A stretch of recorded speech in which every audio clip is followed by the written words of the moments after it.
Namandas, namandas, namandas, namandas, namandas.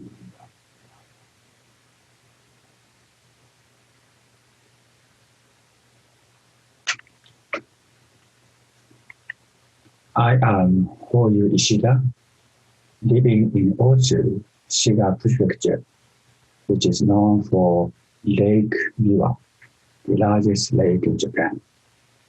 Shiga is also known for Omi Shonin, or the Omi merchant. One of the family precepts of Omi Shonin is known to be that of Sanpo Yoshi, benefit for all three sides, or win-win-win, which teaches that in their business, the merchant should take into consideration the benefits for the customer, society, and the vendor at the same time. I retired from a full-time position at the University of Shiga Prefecture 5.5 years ago. I'm still teaching part-time at local colleges or institutions in the area.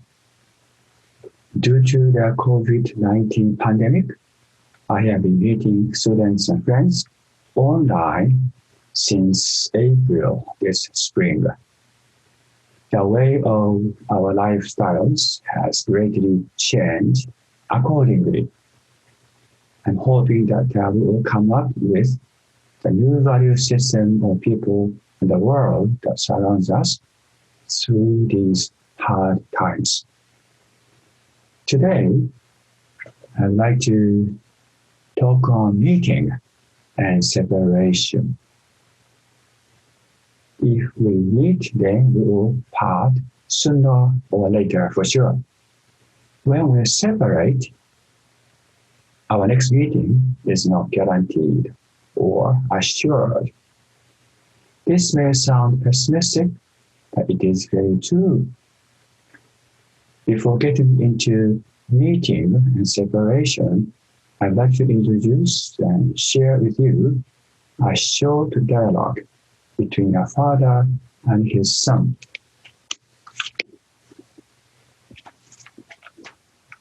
One morning, a boy approached his father.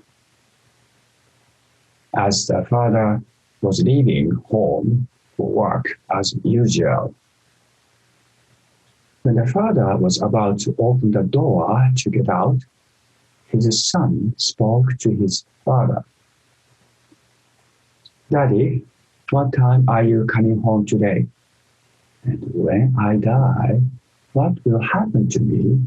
Where will I go? The father stopped and turned back and began to answer to his boy.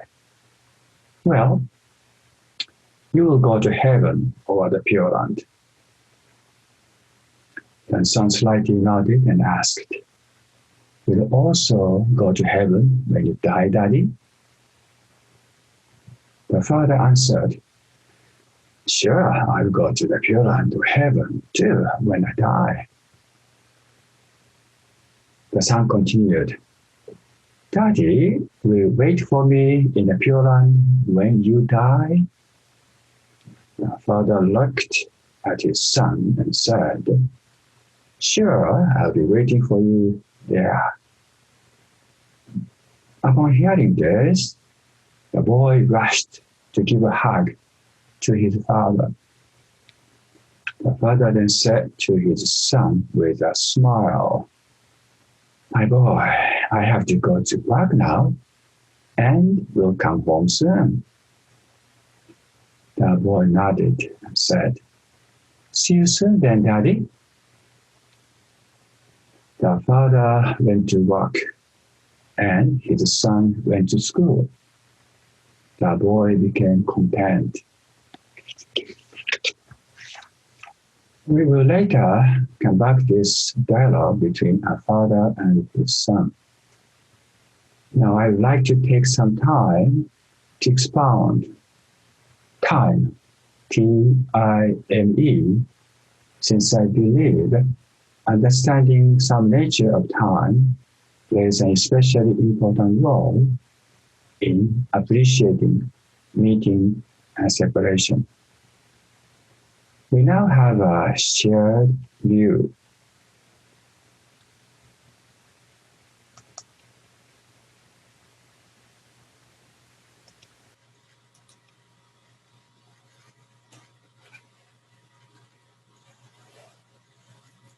Now we talk about time.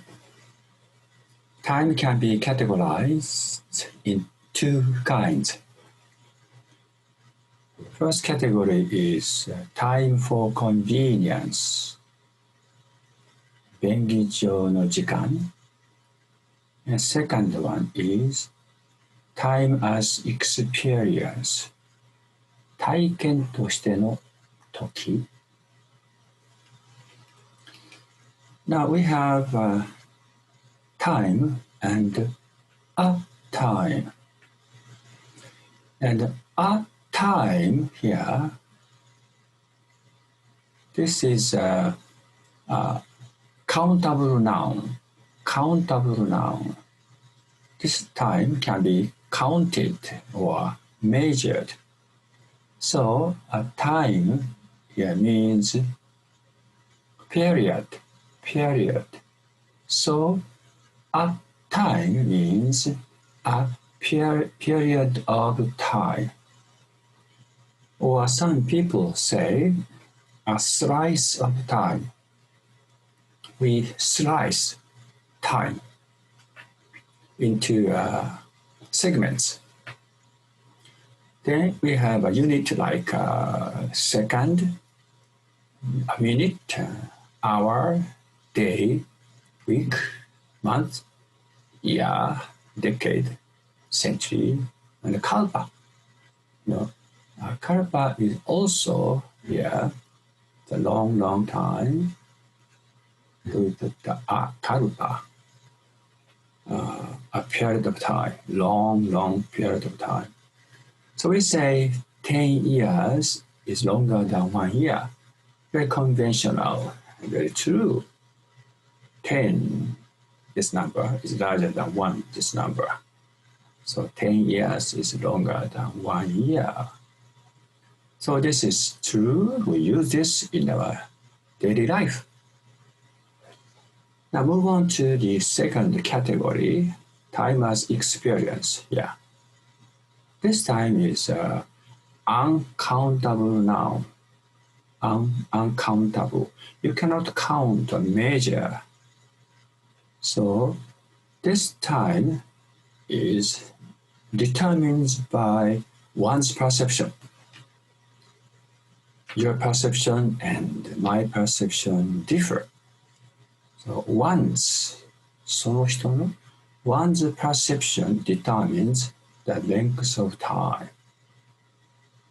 So one person feels long while the other person feels short, even though they spend the same amount of time in terms of time for convenience.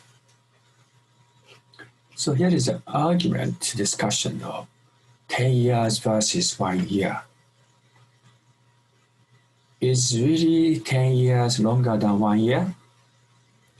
Where do we do 10 years and 1 year exist? And which time do you feel longer? 10 years of happiness or 1 year of pain and sorrow? So happiness, joy, pain, sorrow are our experiences.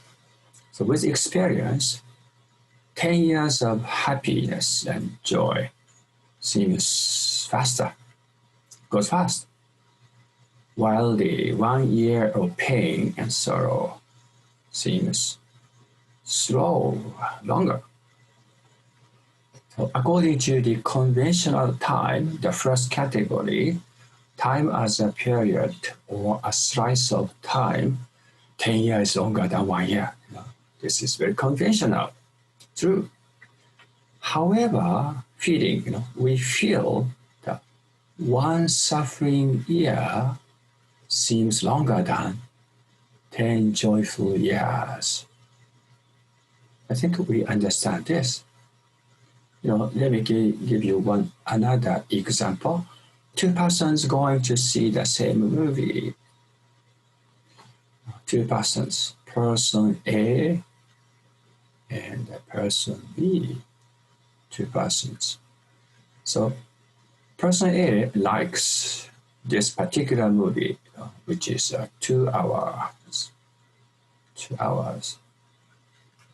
So they spend the same 2 hours. This is a conventional time. The person A likes the movie, so time goes fast. When the movie is finished, so fast. Person B does not like the movie, and he felt, when it was over, he felt it was long, he even wanted to get out of the theater. So they spend the same 2 hours, but their perception differ. A felt time went fast. B felt time passed slow. Now move on to time as now. Think about it. Just think about the now. Talk about the here now, but not here. Here and now. Now we talk about this here. First category, the time as convenience is a linear, 直線的, which is a past, present, and future. Again, past, present, and future are the 3 segments of time. Divide the time into 3 segments, 3 parts. So this is again conventional time. Okay, where do past, where do present, where do future exist? Difficult to answer. So past moves on to present. Then present moves on to future. Linear. In this way, we use the time for the sake of convenience. So we are able to live our life. The second time as experience is spiral instead of linear. Spiral or circle. But the teaching is the teaching of circle. This is Satori. But anyway, going back to the topic. So past into present, this seems to be the same. But the future goes into this too, is affecting upon the act that we are now making. This is now. So transformation of present into the present. And here, what I am now, for example, what I am now is a result of the past. Here, past, because I did and this and did, I am now here. At the same time, what I am now is a result of the future. Because of the future, I am here. What is this? What is this? The presentation is limited by the past.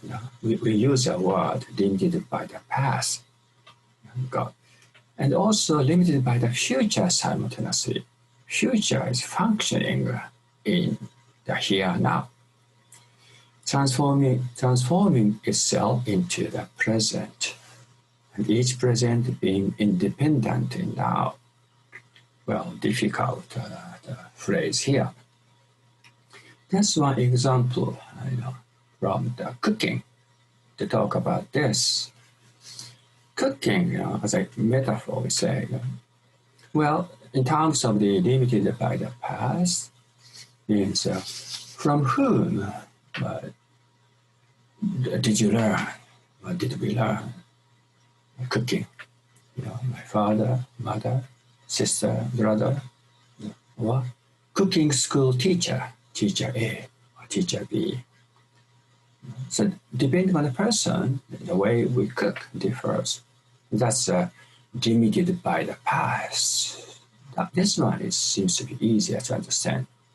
But at the same time, our action now is limited by the future. Because if you say, for whom are you cooking? For whom? But if you have a very special guest, then you're going to cook. Then you might spend more time. So that affects on the action of ours at the moment. So taking an examination too. Examination, take an examination because we studied in the past, limited by the past, so a result of that past. But tomorrow's examination is a very easy one. We work on the little. But tomorrow's examination is very difficult. It's a difficult test. We work harder.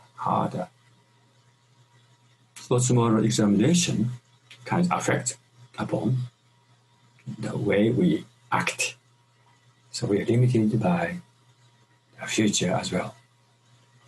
So both past and the future determine, limit our way of feeling, thinking, acting. And each act is dependently independent, continuum or non-continuum. And things are taking place in a series of relationship. 関係によって生じる。縁によって生じる。プラティティア・サムトパーダ。But this is a difficult start. But after all, we're talking about future orientation. This is important is a topic that we have now. Future orientation. So transformation, shift the gear from limited by the past to limited by the future. Limitation by the future. We are living in the here and now into which the future melts, manifests. So when the future is dark, we experience, feel this darkness now. So what future do we want to get limited by? Say, aspiration is quite important. Aspiration. Negai, maybe. Or vow. Vow.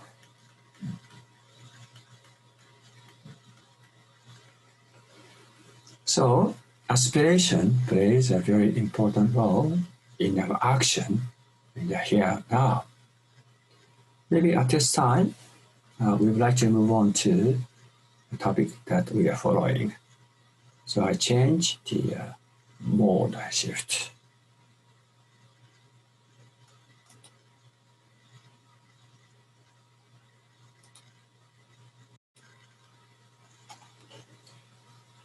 Now we'll go back to the topic of today's talk, meeting and separation. Meeting or getting together guarantees separation. Separation, however, does not assure the next meeting. We often meet people sharing precious time together.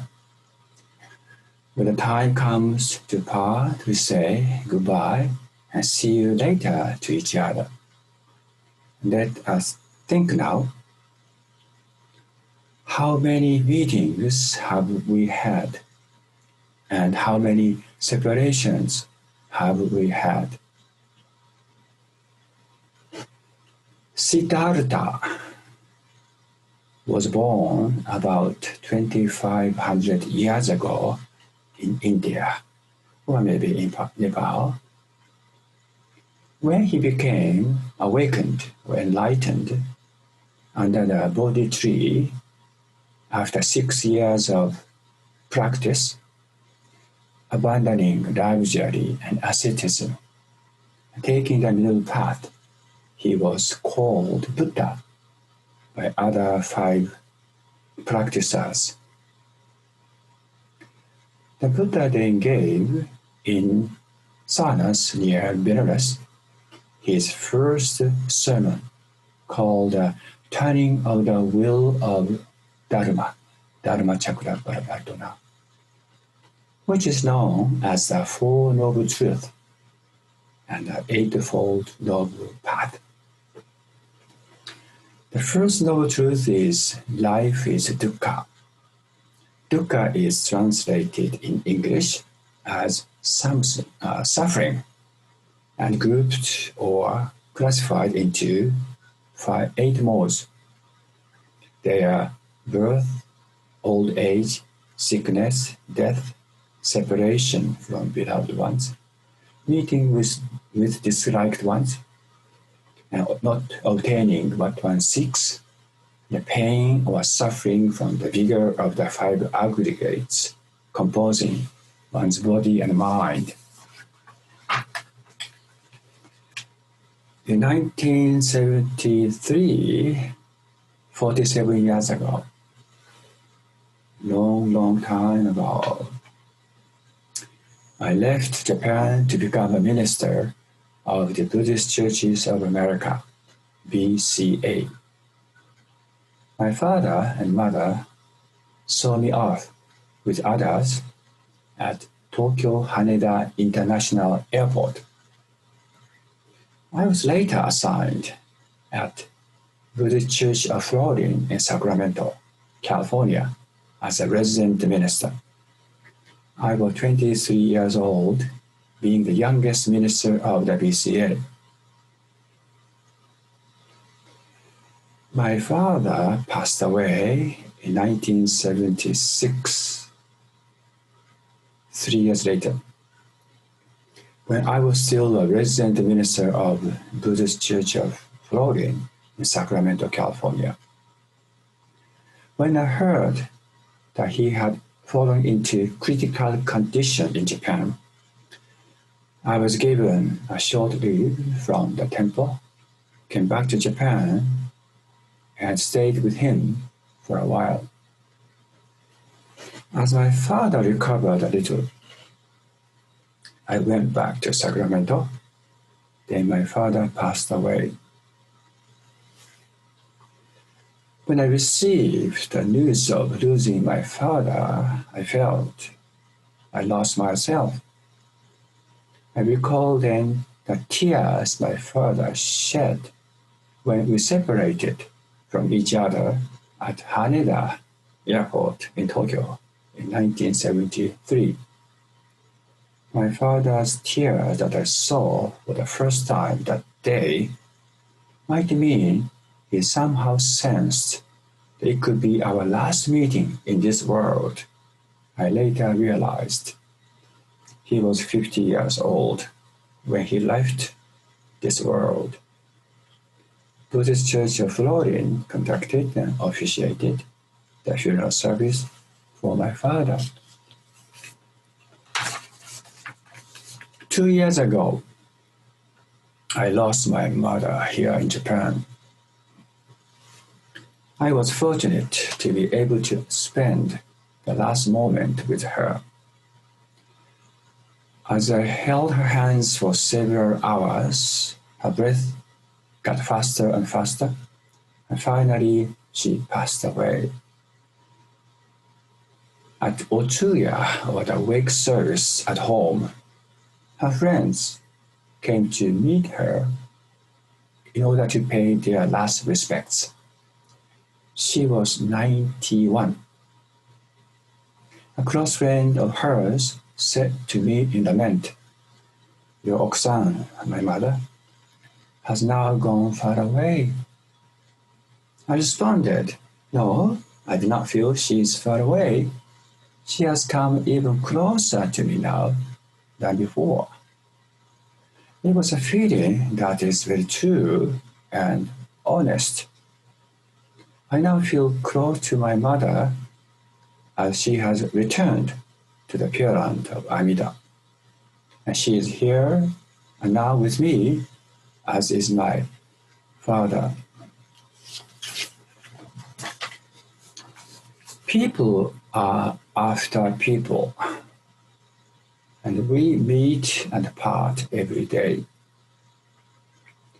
Everything is changing and nothing is permanent, as the Buddha says. Yet with realization, each of our meeting is very special and precious at each time. Japanese has a saying for this, which comes from Buddhism, about the tea ceremony, or the way of tea. Ichigo ichie, literally one time, one meeting, one encounter in one lifetime. We do have sorrow in life, but understanding the sorrow leads us to understand preciousness of life. We share this preciousness with each other. This is through the inconceivable working of the vow of Amida Buddha that we come to realize life here and now. We live life one at a time with appreciation and gratitude. The Buddha waits and waits and waits until we come to realize. It takes a long, long time to come to realize due to our self-centered mode of being. Such a self-centered nature of being is quite natural. Thus, we experience dukkha as suffering. Being attached to things that are impermanent, including separation from beloved ones. And since everything is impermanent without exception, dukkha as suffering is inevitable. Realization takes place when one realizes this stubborn self-centered mode of being through the inconceivable working of the vow. Since it is a vow fulfilled for the sake of saving sentient beings of karmic evil, deep and immense, and of blind passions that rage furiously.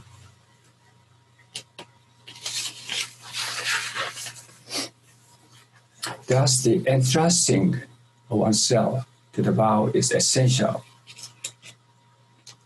And this entrusting and realization is a working of the vow of Amida Buddha, incomprehensible.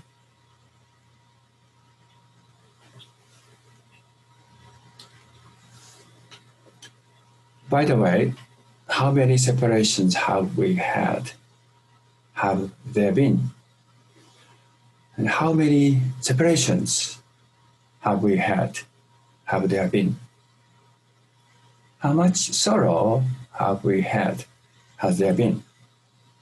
How much appreciation have we had? Has there been? With our appreciation and gratitude, we are living in the here and now, into which the future melts, future orientation. How many meetings then will we have? Will there be? How many separations will we have? Will there be? At Tannisho, a very well-known text written by Yuyen about Shindan Shoni, starts with quote, "Saved by the inconceivable working of the Amida's vow, I shall realize birth in the Pure Land. The moment you entrust yourself thus to the vow, so that the mind set upon saying the Nembutsu arises within you, you're immediately brought to share in the benefit of being grasped by Amida never to be abandoned." Unquote. Being grasped by Amida, never to be abandoned. Future orientation. Amida's inconceivable vow of pervading and sharing wisdom and compassion in the 10 quarters of the universe is taking place in the past, in the present, and in the future, altogether fused in the here and now. People are after people. We meet and part, and we part and meet. We are living in the world of dukkha, or suffering like separation from beloved ones. Yet we live life at one at a time now, being embraced and encompassed by Amida, being grasped, never to be abandoned. Now I would like to close my talk with a dialogue between a father and his son. One morning, a boy approached his father as the father was leaving home for work as usual. When the father was about to open the door to get out, his son spoke to his father. Daddy, what time are you coming home today? And when I die, what will happen to me? And where will I go? The father stopped, turned back, and began to answer to his boy. Well, you will go to the Pure Land or heaven. The son slightly nodded and asked, will you also go to heaven then when you die, Daddy? The father answered, sure, I will go to the Pure Land of heaven too when I die. The son continued, Daddy, will you wait for me in the Pure Land when you die? The father looked at his son and said, sure, I'll be waiting for you there. Upon hearing this, the boy rushed to give a hug to his father. The father then said to his son with a smile, my boy, I now have to go to work and will come home soon. The boy nodded and said, see you soon then, Daddy. The father went to work and his son went to school. The boy became content. The Buddha waits, and waits. Thank you for your attention. Thank you very much. Namandaos, Namandaos, Namandaos. Namandaos, Namandaos.